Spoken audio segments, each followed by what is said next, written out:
one of the things that you've seen already from the Biden administration in terms of kind of misleading rhetoric on this is this idea that everybody arriving right now is fleeing violence. They're fleeing for their lives. They're fleeing persecution. And part of that is also to sort of there's this place called the Northern Triangle that is like in this undifferentiated violent mass.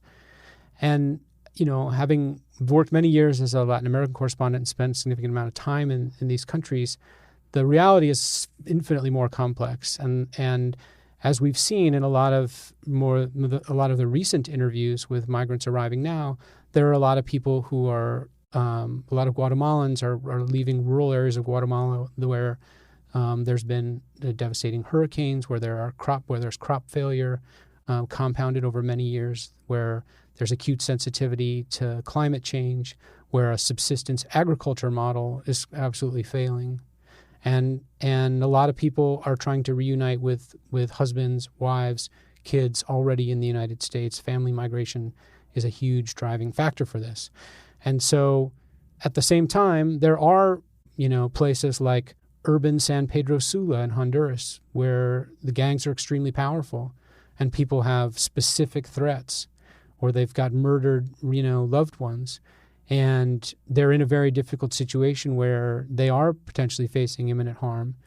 But that's the whole point of our court system, is to be able to sort out who has a valid claim for protection and who doesn't. And that's a huge part of our current problem, because it's been so underfunded. We don't have the number of immigration courts, immigration judges. I mean, you're shaking your head at that. Is that overwrought as a No, point? you do need a dramatic expansion of the court and the system in order to work through this huge backlog.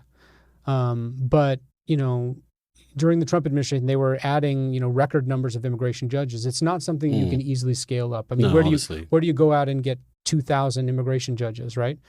So, a big part of this problem is, again, going back to this idea of this broken down car. It's like we have this system that is completely coming apart, that is really buckling from this backlog of 1.3 million, cases. And now we have a new, migration wave that is compounding it with more people coming in who are going to get in that line, who are going to be in that backlog, and who are really going to spend many years in this country in this sort of, weird status where they're not really legal. They don't really have a permanent solution.